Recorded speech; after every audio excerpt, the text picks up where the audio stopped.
Buenos días a todos. Vamos a dar comienzo a la tercera clase desde Enfermería de la Terapia Intensiva de Clínica del Sur. El día de hoy va a ser presentada por la enfermera y colega Pereira Nancy. Vamos a hablar de lo que es delirium, pero sobre todo enfocado hacia la atención humanizada. Vamos a contar con un hermoso momento, que es la participación de un paciente nuestro, quien amablemente se ha ofrecido a contestar una serie de preguntas que le hemos hecho. El señor es el señor Ávila Adolfo, aquellos que se acuerdan de él. Así que me parece que va a ser uno de los momentos más importantes de la charla. También poder empezar a tener esta visión, ¿no?, de terapia intensiva a puertas abiertas, a la participación de la familia, al acompañamiento que el paciente necesita. El estado crítico no solo se trata de lo que es la terapéutica y enfocado en el servicio, sino además de las emociones y de todo lo que el paciente requiere para poder salir adelante. Aunque a veces las expectativas no son las mejores con nuestro paciente, me parece que le debemos eso a la familia, la participación, el acompañamiento, aunque sea esta al final de la vida, y poder trabajar como un equipo. Bienvenida, Nancy, gracias una vez más a todos aquellos que están presentes y inicio nomás. Buenos días, como dijo Karina, yo voy a tratar delirium, pero sobre todo enfocado en los cuidados humanizados, ¿sí? ¿Por qué elegí tratarlo a las dos conjuntamente y paralelamente? Lo he hecho de este modo porque cuando comencé a investigar el síndrome, varias literaturas mencionaban que es una subpatología de la enfermedad primaria, porque en realidad nuestro paciente entra con una patología, una enfermedad, y el delirio se produce dentro de nuestra unidad de cuidados críticos. Y en muchas oportunidades no tiene el crédito o el enfoque, Nancy, o la consideración, ¿sí? Nancy, disculpa que te corte. Sí. ¿Querés compartir la presentación? Ahí está, Nancy. ¿Sí? Bien. Sí. Bueno. Como les decía, o sea, bueno, yo lo he enfocado de este modo porque considero que el delirium se provoca, considero, y las literaturas lo dicen, se produce dentro de la unidad de cuidados críticos.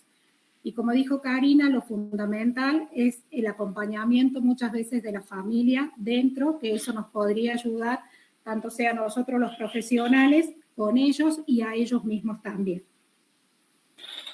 La introducción sería el delirium. Varios profesionales hacen una salvedad a la palabra, ¿sí? Porque el delirium es una condición que ocurre o se presenta en internaciones prolongadas, sobre todo en pacientes de áreas críticas. Y el delirio es un síntoma psiquiátrico. Como definición tenemos que es una disfunción cerebral de inicio agudo, el cual provoca una alteración de la conciencia, confusión, desorientación, inquietud, incoherencia, temor, ansiedad, excitación y generalmente ilusiones o alucinaciones del tipo visual. Los síntomas suelen ser de breve duración y reversibles, con el tratamiento de la causa subyacente. Aunque en casos graves pueden quedar secuelas cerebrales permanentes, en dichos casos pueden producirse deficiencias vitamínicas y del equilibrio hídrico. También hay casos en los que se trata con analgésicos y sedantes para controlar la irritabilidad. Esto en la unidad de cuidados críticos, en los pacientes ventilados, se produce entre un 60 y un 80%, y entre un 20 y un 50% en los pacientes no ventilados. También varias literaturas ahora, con esto del COVID, refieren que el paciente adquiere mucho delirio, sobre todo porque las visitas se recortaron. Entonces, ellos sufren de muchos delirios y le quedan las secuelas. Se presenta en tres formas. Se presenta en 3 formas, de manera hiperactiva, hipoactiva y mixto. Bien, se presenta, hemos tenido un problemita. Se presenta de 3 maneras, de manera hiperactiva, hipoactiva y mixto. La manera hiperactiva es la que generalmente y la que más vemos dentro de la UTI, la que más se evidencia. Es un paciente complicado para el personal de salud, ya que se presenta de manera agitado, excitado, agresivo. Es el que intenta o logra en una u otra ocasión retirarse los dispositivos invasivos y no invasivos también. Por ejemplo, los catéteres, las sondas, los tubos, las cánulas, los electrodos, el saturómetro. Y después tenemos el otro modo, el modo hipoactivo. Es el paciente que presenta una descoordinación y desbalance en los procesos cerebrales, retraídos, somnolientos, lentos, letárgicos, no se conectan con el examinador. Es el que está aparentemente tranquilo y calmado. Este paciente sería el que retrasa una rehabilitación. Es el que generalmente pasa desapercibido.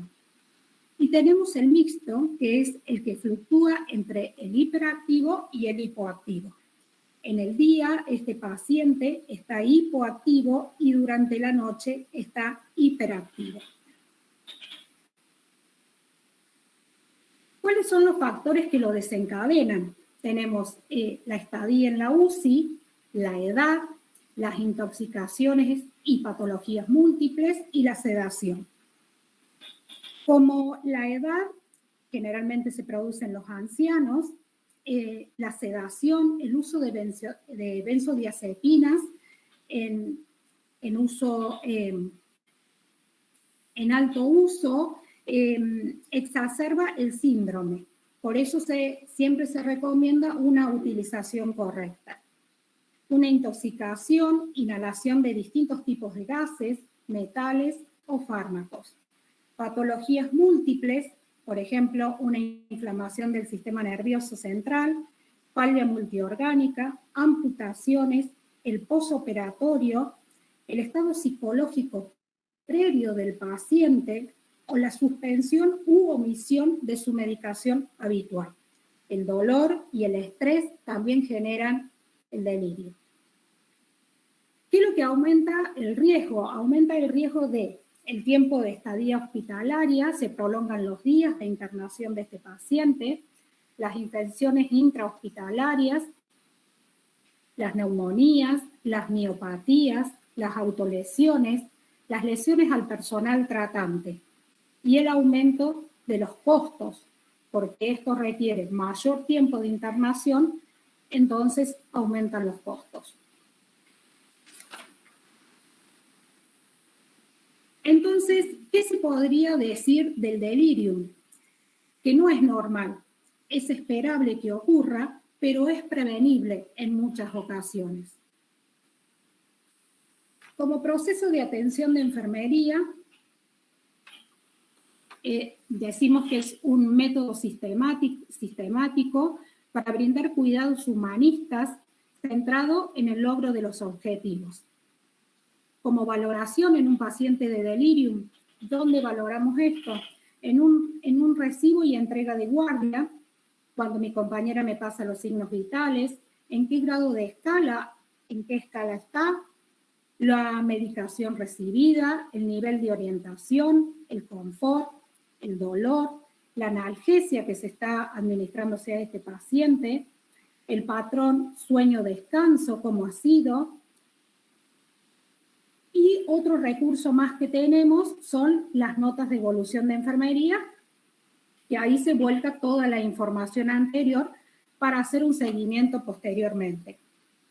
El diagnóstico es la confusión aguda y los efectos relacionados, los factores relacionados serían los años y el abuso de alcohol. Y en la planificación, ¿qué planificaríamos ahí? El cuidado que le podemos realizar o generar con una serie de intervenciones, y se menciona el paquete ABCDEF, ¿sí? El A es evaluar y prevenir el dolor. El C es la vacación y sedación de la sedación y la prueba espontánea. La C, la elección de la sedación y la analgesia. La D, el delirio, evaluar el grado que tiene de delirio el paciente. Y la E, la movilización precoz y la presencia de la familia. Como ejecución, ejecutaríamos todos los pasos anteriormente aplicados, realizándolos de manera desglosada a cada uno de ellos.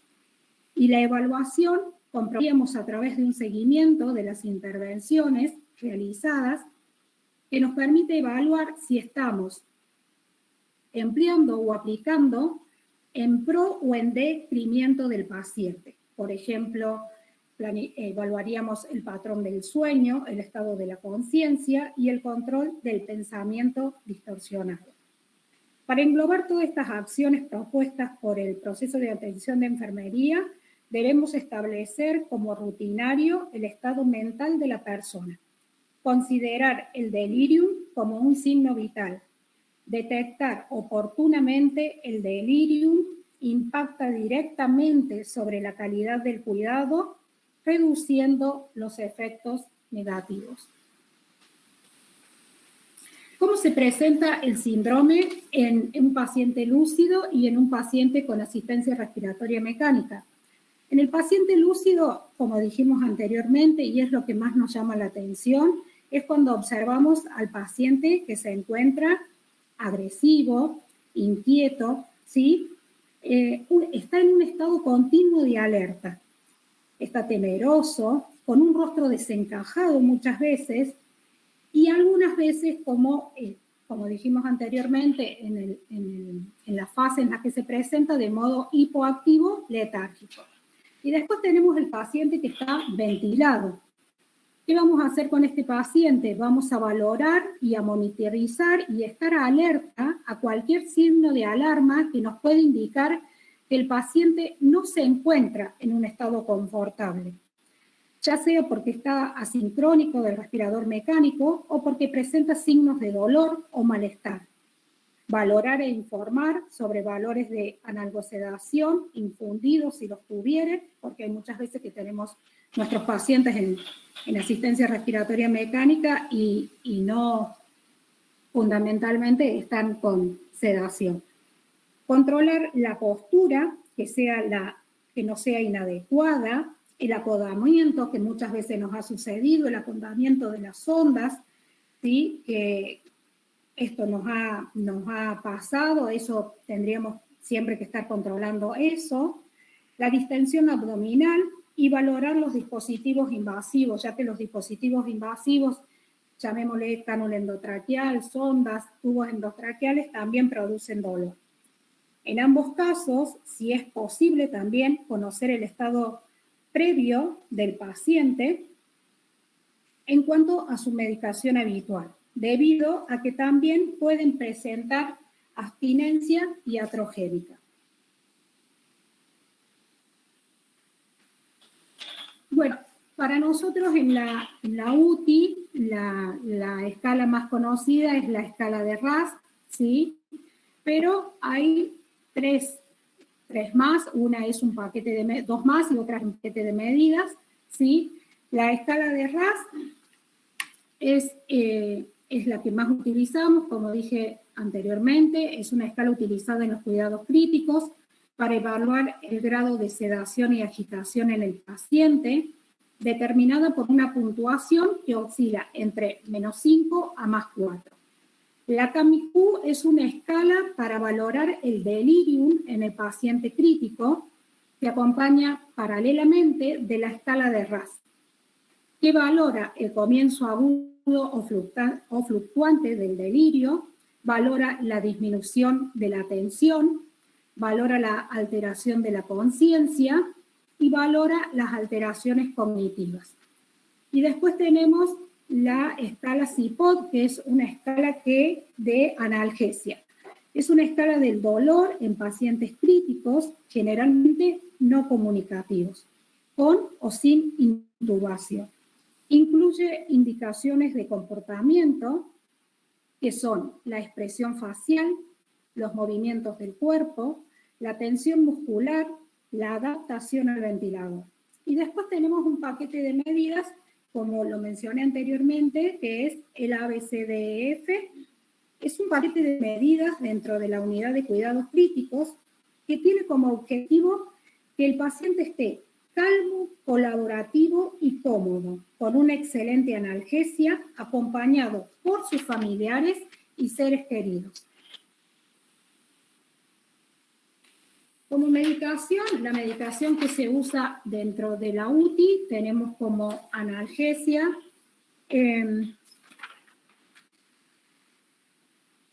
la morfina, el fentanilo y el remifentanilo.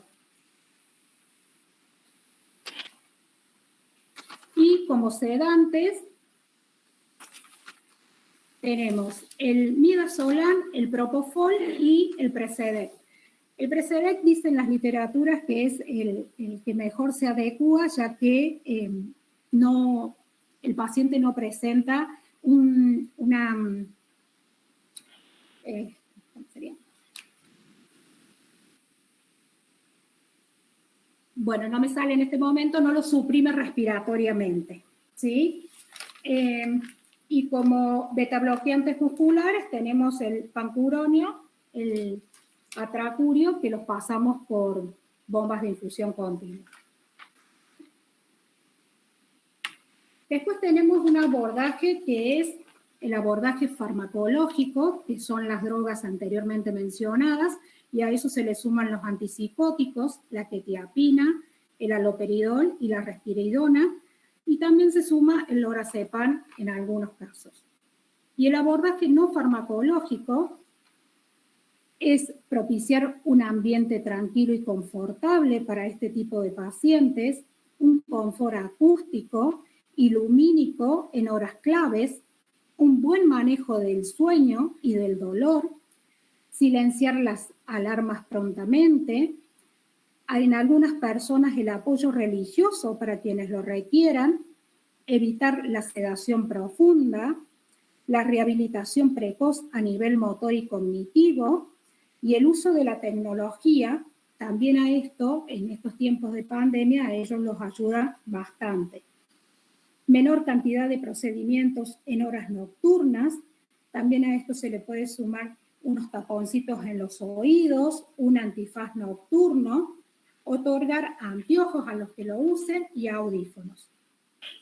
No existe evidencia sobre la administración de fármacos en la prevención del delirio. La mejor forma de prevenirlo es a través del trabajo del equipo multidisciplinar y del acompañante familiar.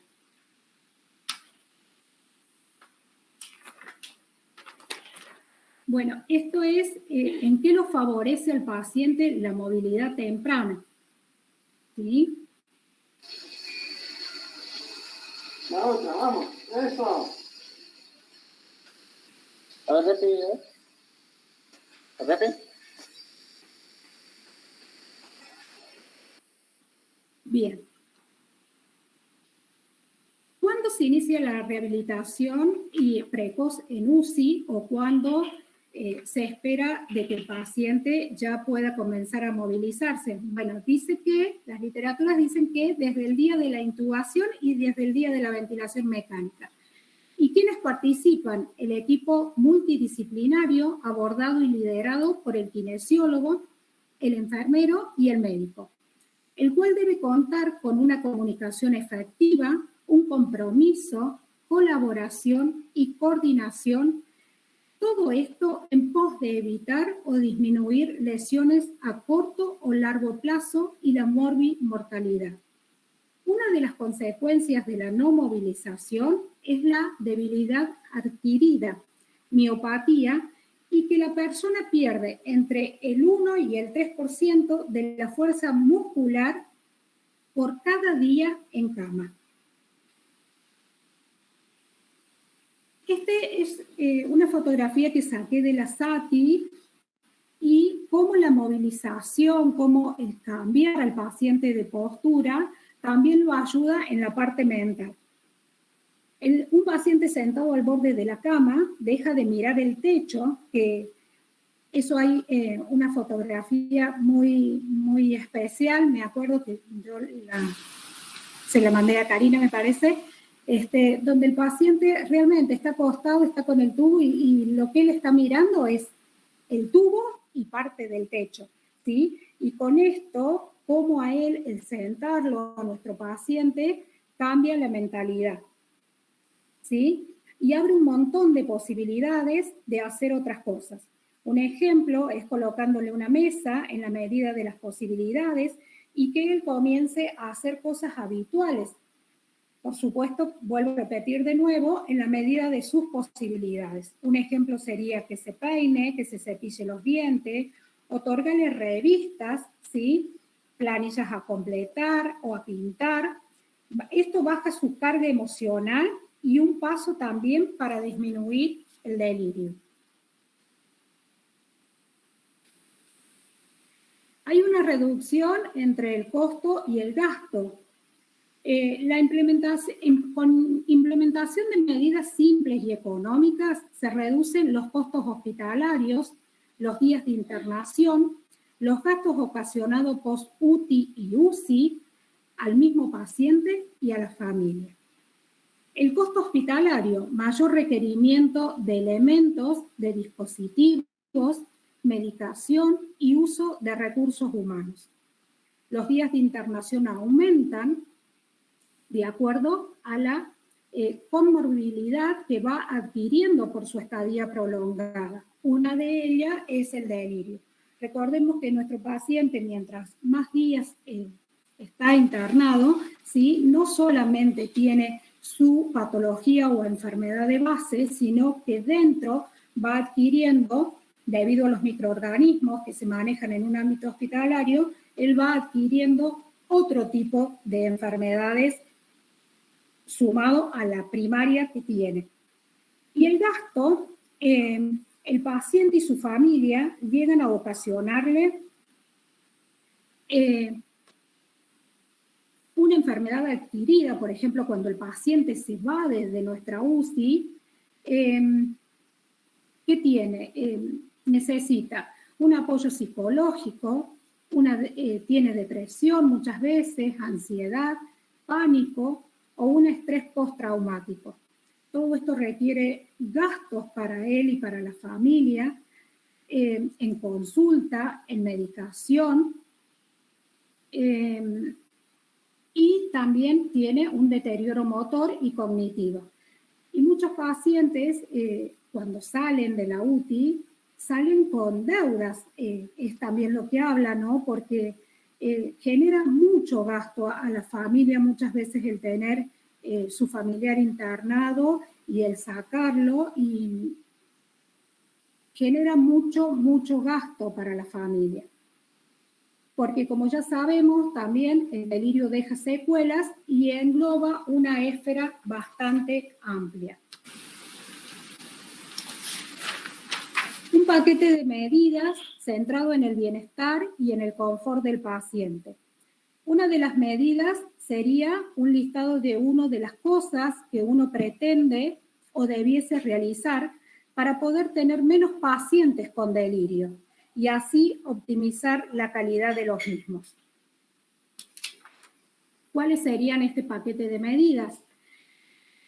Una mayor permanencia del equipo de psicología dentro de la sala, un terapeuta ocupacional, ¿sí? Disculpa que te corte. Sí. Vos sabés que hay un par de colegas que quieren unirse. ¿Vos los podés aceptar? A ver, Cari. Antes que sigas, que están... ¿Dónde estás?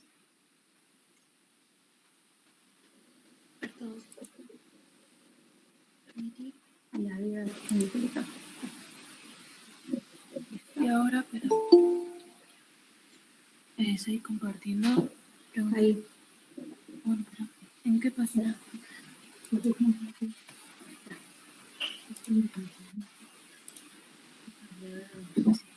Gracias. Bueno. Hola, puta.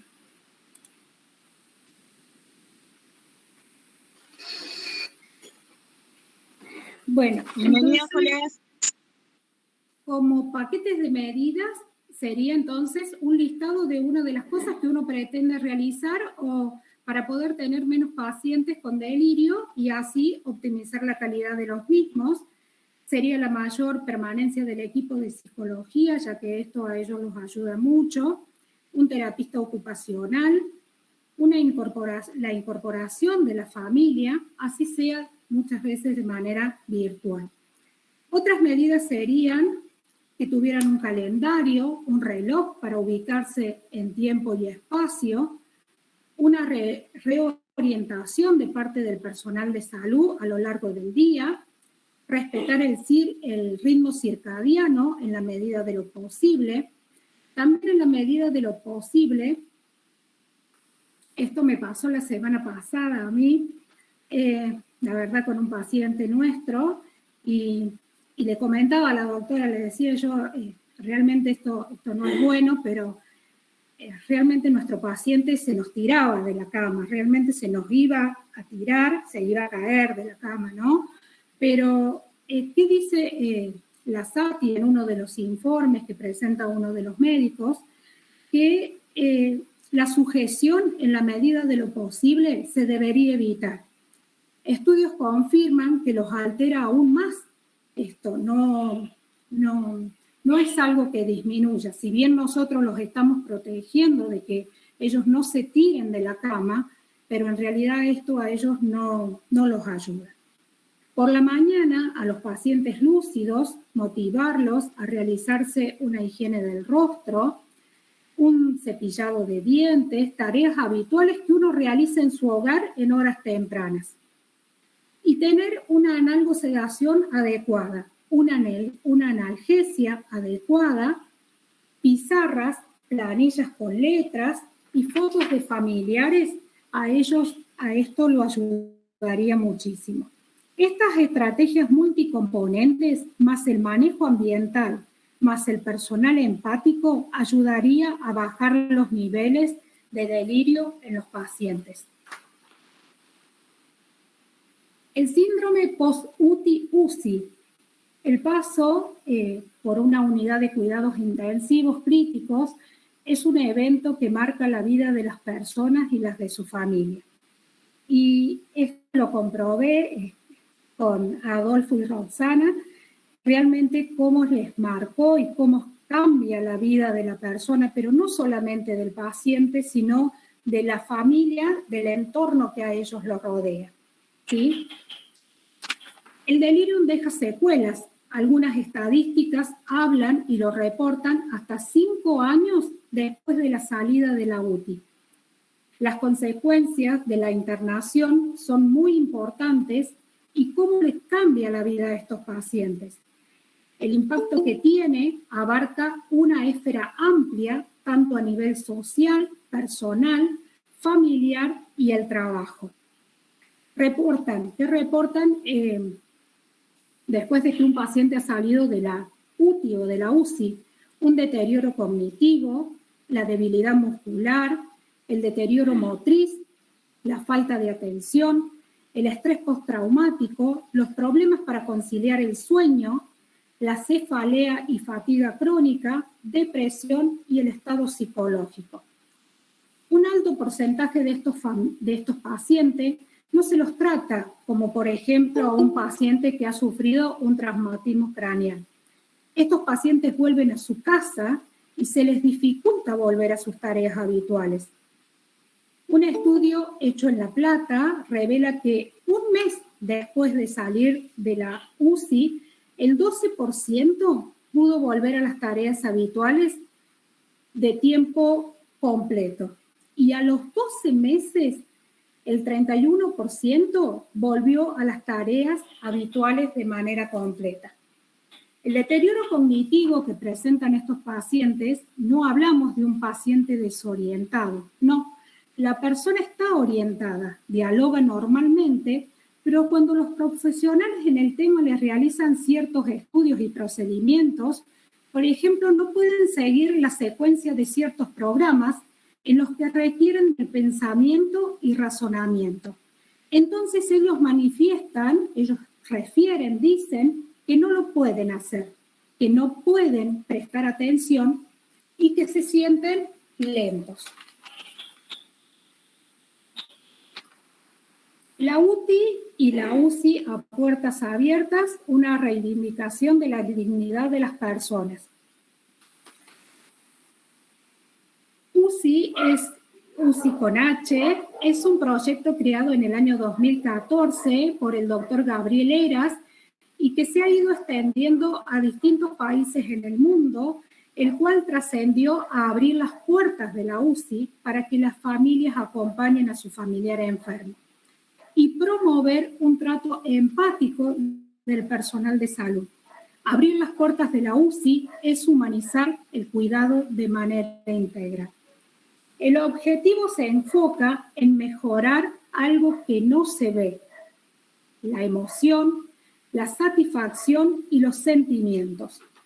¿Y qué beneficios se reportan? ¿Qué beneficios son los que se reportan? ¿Y por qué algunos no queremos? Esto voy a hacer un mea culpa para mí y creo que varios lo vamos a hacer también, ¿sí? ¿Qué reportamos o qué decimos? ¿Por qué no queremos la familia? Las estructuras físicas, las estructuras físicas por un lado, el uso de elementos sanitarios extras que se necesitan para que la familia entre. Sabemos que si nosotros tenemos un paciente aislado, ya no sea por COVID, sino por cualquier otra infección adquirida, ¿sí? Va a necesitar otra clase de elementos para entrar a visitar a su familia. La familia es un personal, para nosotros, que decimos es un personal visitante, simples espectadores y entes molestos.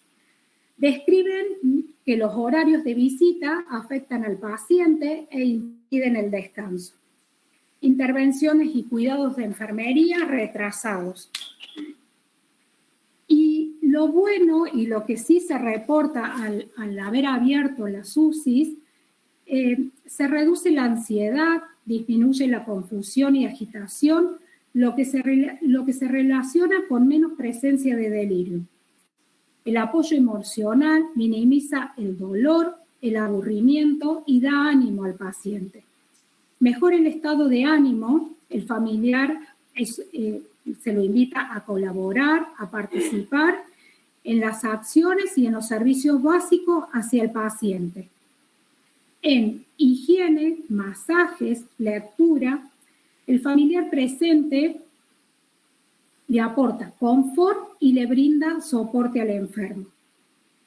También aporta una información valiosa, disminuye el retiro de dispositivos, auto y heteroagresión. Pacientes que al final de la vida pueden tener una muerte digna y acompañados por su familiar. Abrir las UCIs haría la vida del paciente, evitando el estrés, el efecto posterapia.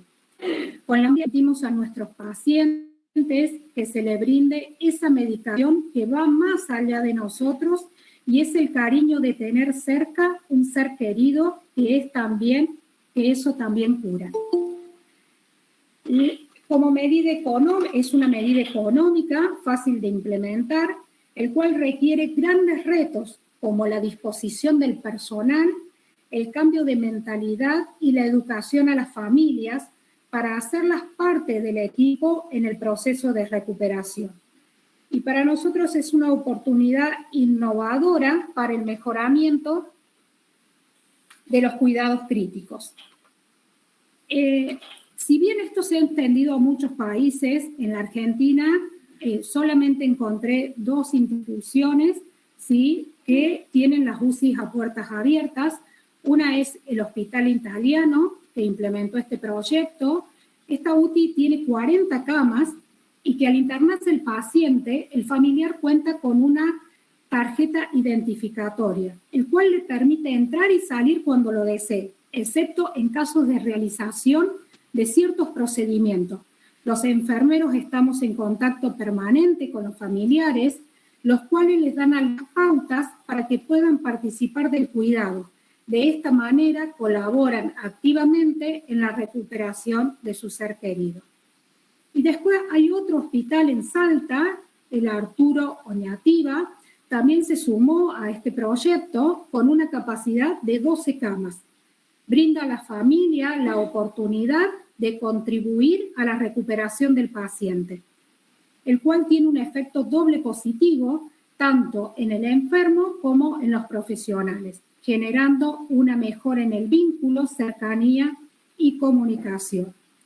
¿Qué se requiere para abrir las UCIs? Se requiere el apoyo administrativo, la voluntad política de los sectores de la institución y un programa de educación, entrenamiento y preparación del familiar.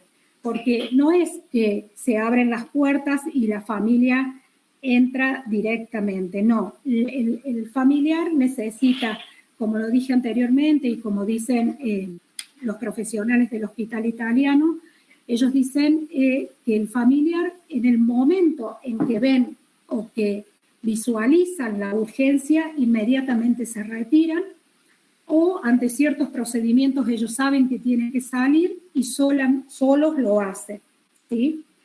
Esto significa que abrir las puertas de la UCI lleva a que el paciente tenga una mejor experiencia con la enfermedad, mejora continua de los cuidados, aumenta la satisfacción y reduce los costos. Humanizar los servicios intensivos es una tarea inevitable para las instituciones y para nosotros como profesionales.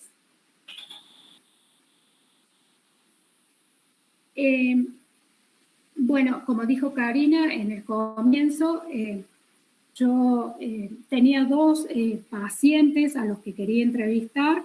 Uno de los pacientes, a pesar de haber salido hace mucho, también el tiempo de la UTI, él está transitando por una depresión, así que me pareció conveniente no realizarle la entrevista. A Adolfo, el paciente Ávila Adolfo, que bueno, siempre está en contacto él con nosotras, siempre nos tira un mensajito, así sea una vez al mes, una vez cada 20 días, preguntándonos al personal más viejo, al personal que lo atendió, cómo estamos.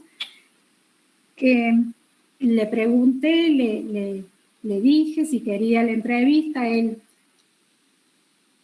automáticamente me dijo que sí, así que Adolfo, muchísimas gracias. Se le explicó lo que es el delirium y si él estaba de acuerdo en que se le siguiera haciéndosele la entrevista porque sabía que era rememorar un evento que él vivió y que causa dolor y que causa tristeza. Bueno, así te definí, Adolfo, un ganador de la vida. Vamos a ver la entrevista, es cortita, ¿sí? Bueno, ahí está. Adolfo, ¿cuántos años tenías con el ¿A qué te dedicas? Entre municipal. ¿Qué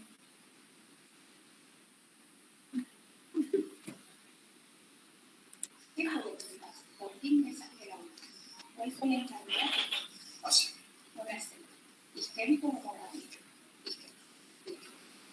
Entonces, ¿ingresaste lúcido o ya estabas incubado? ¿Recordás eso? El lúcido cuando llegué a la clínica. Cuando llegaste a la clínica. Sí. Bueno. En la guardia. Bien. Y después ya no te acordás de nada.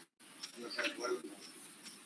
Me estaban aspirando, me estaban sacando sangre de la boca. Sí. Y tu despertar de la asistencia respiratoria y mecánica. ¿Fue así? ¿Te despertaste y te sentiste que te estaban aspirando? Sí. ¿Sentiste miedo? Y sí, miedo sentí. Sí. ¿Dolor? No. ¿Estabas desorientado? Estaba medio. Sí. ¿Y vos lograbas comprender dónde te encontrabas? Sí, comprendías, sí te dabas cuenta dónde estabas. Sí. ¿Y qué es lo que te había sucedido? ¿Te dijeron en la No, radio que te tenías una CB? Eso no. Sí.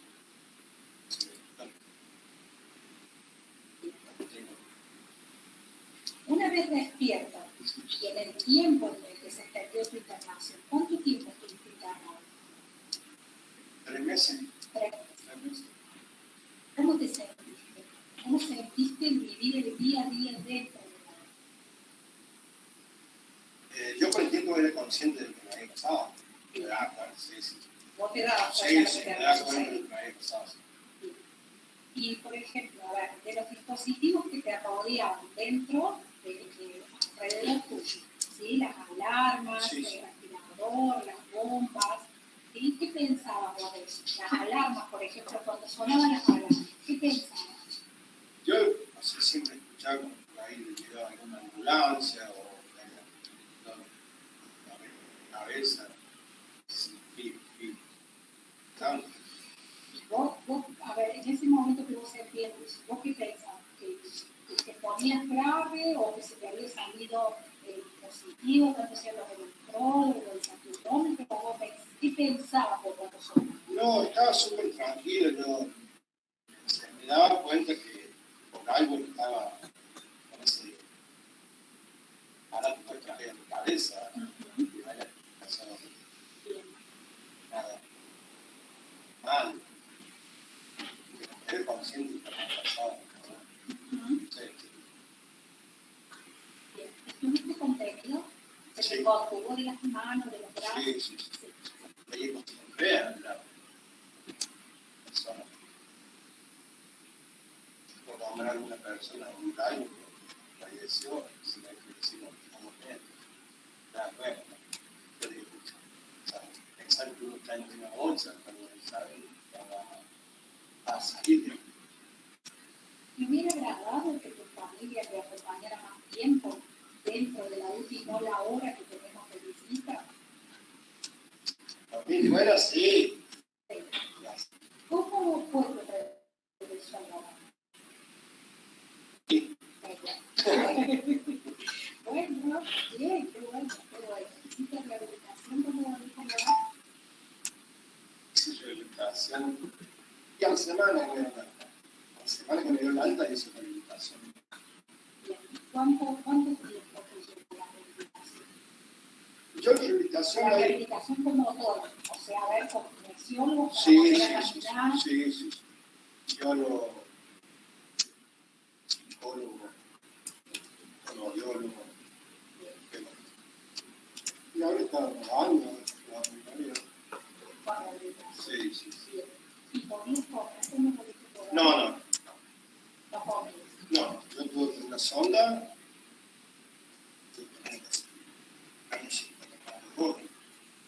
pero era consciente que no podía comer nada. No, eso no me consciente. ¿Tenías hambre? La verdad que sí. La verdad que sí. Bien. Vos sabés que en la terapia cuando estábamos, por ahí pasaban con la bandeja de comida y a veces los compañeros no querían comer esa comida. Y yo decía, por ahí, pásame la comida, tenía un hambre. No era hambre, sino que tenía esa sensación de probar algo. Era consciente que no podía comer nada. Sí, por ahí cuando llegué a casa, que me dieron la alta, por ahí tengo de mi familia era que uno fuera a probar algo de la heladera, que siempre en la heladera tenés algo. Y si no la reunión familiar, porque Sí, llega también a ver. pero no probaba nada. Bueno, siempre pensé, dije, al llegar la hora que me diga, bueno, a empezar a alimentarme de eso. Que vos sentías, bastante diferente. Yo recuerdo que vos, Adolfo, que te habías partido la lengua. Sí, no parte me partió. Sí. ¿Cuánto tardó eso? Exacto. Bien, no sé, no me acuerdo bien. ¿Vos viniste a tu hogar y todavía tenías la lengua así? No. ¿Pudiste conciliar el sueño nocturno permanentemente al comienzo cuando llegaste a tu hogar? ¿Podías dormir de noche? Sí, estaba con mi familia. Bien. Sí. ¿Dormías bien? Dormía bien, sí, gracias a Dios. ¿Necesitaste ansiolíticos? No. Clonazepam, algunas gotitas, algo como para poder estar tranquilo, como para poder dormir. dormir, descansar. No, gracias a Dios no. ¿No? ¿Al cuánto tiempo del alta de UTI pudiste volver así gradualmente como volviste? ¿Al cuánto tiempo? Y yo calculo que un año, al año. Bien. Y anteriormente a eso estuviste haciendo kinesia. Sí. ¿Caminabas? ¿No No caminabas? caminaba. Si nosotros casualmente le preguntamos al doctor que nos va a dar alta, Sí. mi señor le pregunta si podía caminar. El doctor le dijo a mi señor que no podía caminar 2 o 3 meses, no podía caminar. ¿Qué sugerencia vos nos darías a nosotros como personal de salud para un paciente que estuvo como vos tanto tiempo internado dentro de nuestra UTI para que sea mejor la estadía que este paciente pueda llegar a tener? De acuerdo a lo que vos viviste, ¿no? De acuerdo al haber estado constreñido, al haber sido aspirado, al haber tenido muchos dispositivos puestos, a lo mejor de las alarmas que se callen más fuertemente, o el ruido. Yo con respecto al personal ahí de la clínica, soy totalmente agradecido. Porque en forma que ellos me trataron súper bien, muy bien, excelente. ¿Y la familia? ¿Qué dijo cuando volví?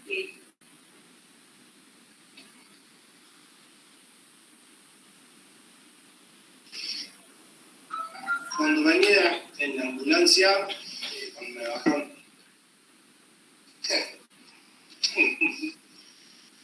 cuando me bajaron en casa, había puesto un cartel en la puerta. ¡Qué bueno! No recuerdo qué decía. Tenía 7 años.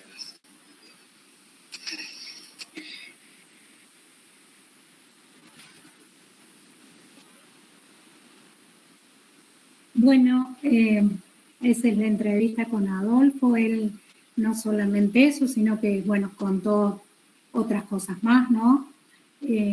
La verdad, un ganador de la vida, porque los que te vimos, los que te atendimos, Adolfo, realmente sos un ganador de la vida. Y como conclusión, debemos hablar de la ciencia de la implementación. Tenemos una clara brecha entre lo que sabemos que hay que hacer, lo que marca la evidencia y lo que realmente sucede. Tenemos que empezar a implementar otras cosas y para nosotros como personal de salud, darnos cuenta que en algún momento, o sea, aceptar que en algún momento nosotros vamos a estar donde están ellos en una cama. A la alta tecnología tenemos que darle una alta humanización y cuidado al paciente, no podemos separar las dos.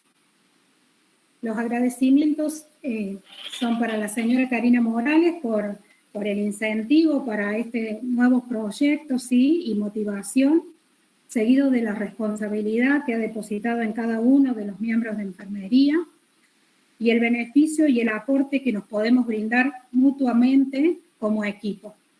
Gracias. Al doctor Pérez agradezco su predisposición, la sencillez y la humildad. Muchas gracias, doctor.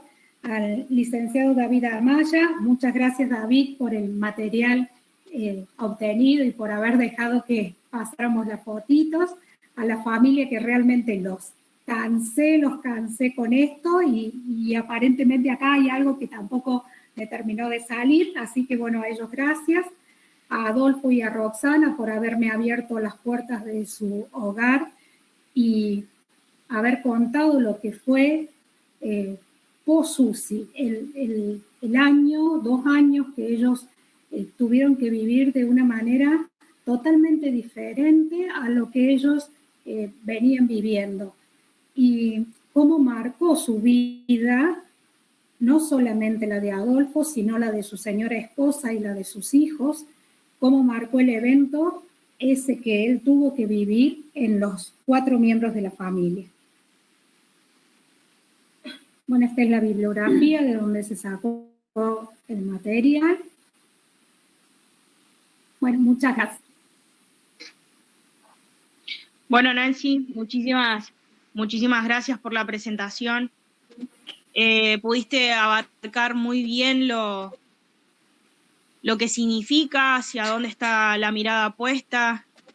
Sin duda nos queda un largo camino para trabajar. Sin duda en equipo no vamos a poder realizarlo. Me parece que estamos con esta mirada desde hace mucho tiempo. Muchos de nosotros conocemos a Gaby Heras, lo seguimos, intentaremos imitarlo en muchos aspectos. El doctor Isa es uno de los profesionales que más lo remarca, que más lo habla, que ha intentado en reiteradas veces poder implementar muchas de sus visiones. Sin duda, como institución, me parece que hoy en día no estamos teniendo esta visión, más allá de que nosotros como equipo acá dentro de la UTI hemos transgredido varias veces la norma, porque veíamos a este paciente necesitado. Pandemia, COVID y la realidad que nos atravesó por 18 meses, me parece que sin duda se ha llevado grandes momentos, pero si como profesionales al atravesarlo, al vivirlo, al padecerlo, porque muchos de nosotros lo padecemos en el día a día, al sufrirlo, porque quien ve la cara de la familia somos nosotros al otro lado de la pared y después entramos a nuestro servicio para convivir con nuestros pacientes. Yo siempre digo que nosotros convivimos con nuestros pacientes. Si a partir de todo esto no solo no cambiamos la mirada, no lo implementamos, cuando no se puede, hay veces que no se puede, no tenemos que dejar de intentarlo, de creer que es posible, que las tenemos, y me parece que cuando las tenemos hay que aprender máximo.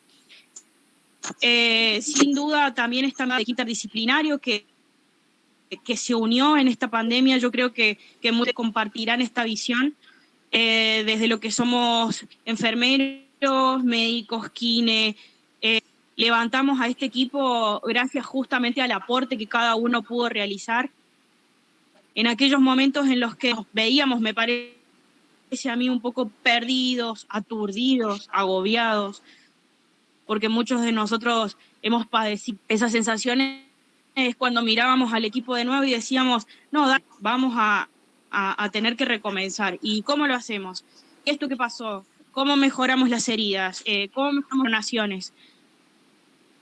No solo fuimos un puntapié para lo que fueron pronaciones, las medidas que traían los kine para implementarlo. A pesar de los distintos accidentes en los dispositivos, yo creo que una de las cosas ejemplares que tenemos como equipo es la disminución a la posición del paciente en cama. Eso se lo debemos sin duda primero al equipo de enfermería,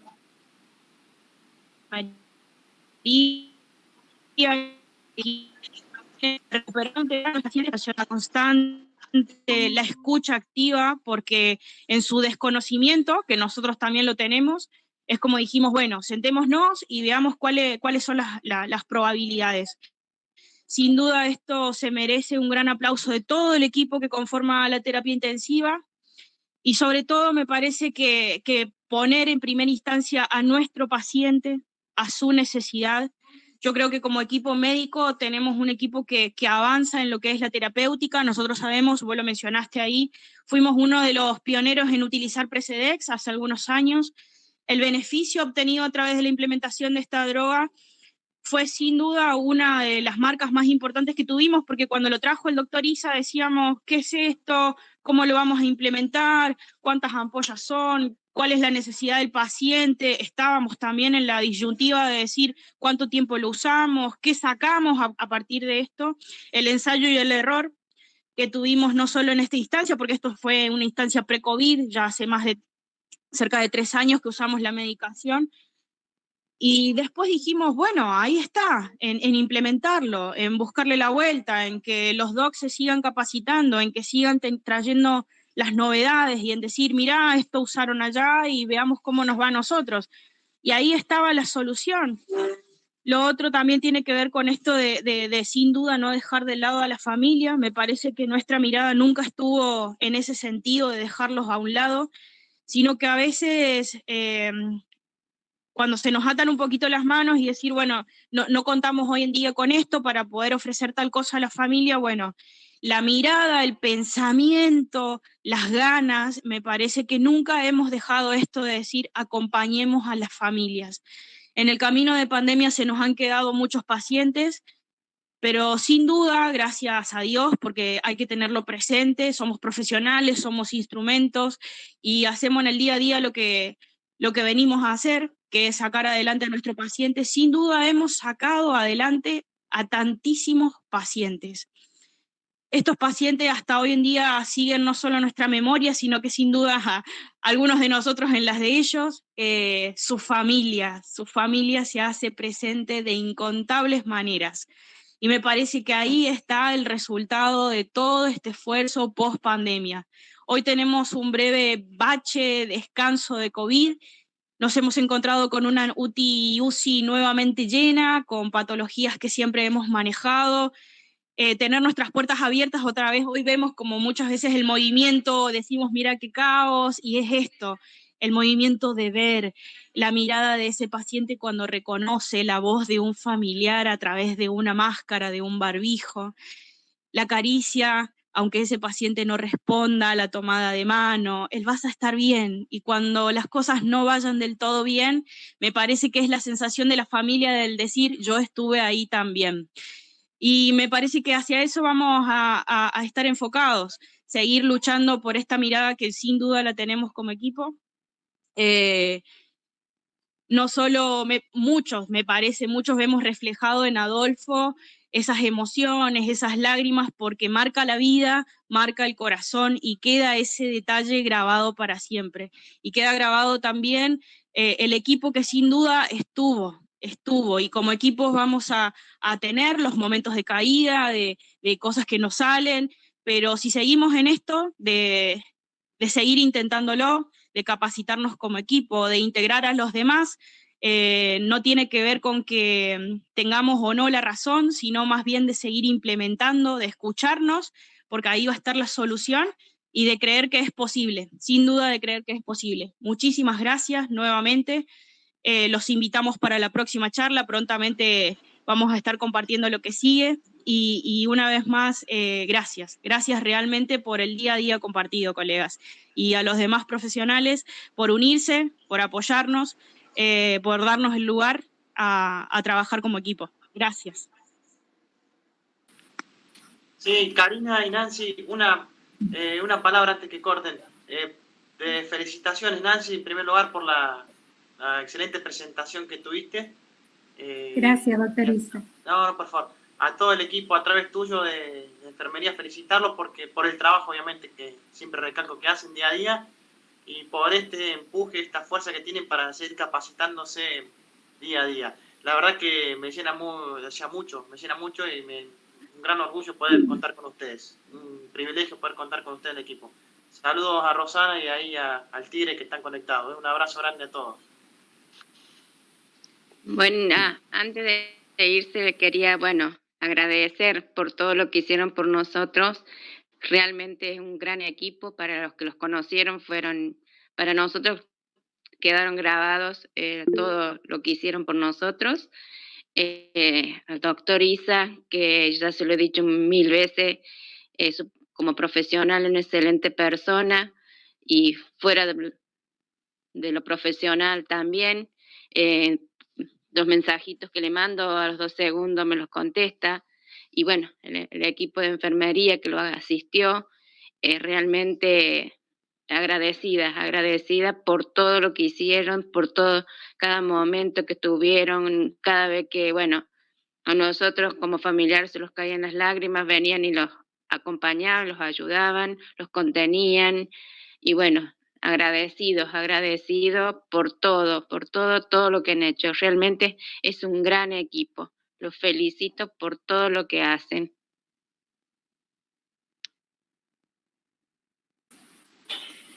Gracias, Roxana, muchas gracias por lo que nos has dicho, por lo que nos ha contado tu esposo, ¿sí? Muchísimas gracias, gracias por abrirme tu hogar.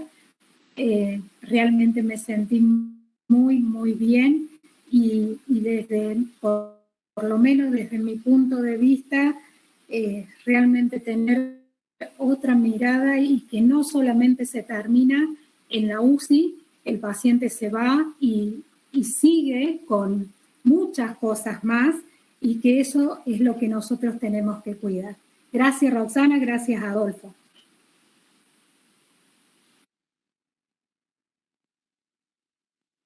Muchísimas gracias.